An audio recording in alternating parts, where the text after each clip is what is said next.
আসন্ন টি-20 বিশ্বকাপে বাংলাদেশের জায়গায় আইসিসি স্কটল্যান্ডকে আনুষ্ঠানিকভাবে অন্তর্ভুক্ত করেছে বলে দাবি করেছে ক্রিকেট ভিত্তিক পোর্টাল ক্রিকবাজ। তারা বলেছে, দুবাইয়ে আইসিসির সদর দপ্তর থেকে এডিনবরায় স্কটল্যান্ড ক্রিকেটের সদর দপ্তরে যোগাযোগ করা হয়েছে। তবে স্কটল্যান্ড ক্রিকেটের প্রধান নির্বাহী কর্মকর্তা ট্রুডি লিন্ডব্লেডের সঙ্গে যোগাযোগ করেও তার কাছ থেকে এ ব্যাপারে তাৎক্ষণিক কোনো প্রতিক্রিয়া পায়নি ক্রিকবাজ।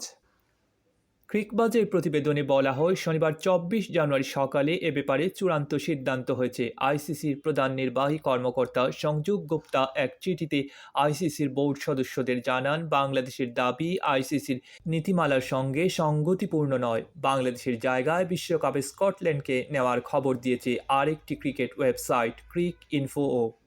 ক্রিকবাজের ধারণা, বোর্ডের সব সদস্যকে পাঠানো ওই চিঠিতে গুপ্তা উল্লেখ করেছেন, Bangladesh cricket board BCB ICC বোর্ডের সিদ্ধান্ত মানছে না এবং সে কারণে বাংলাদেশকে বাদ দিয়ে টি-20 বিশ্বকাপের জন্য অন্য একটি দেশকে আমন্ত্রণ জানানো ছাড়া কোনো উপায় নেই। সেই দেশটি স্কটল্যান্ড।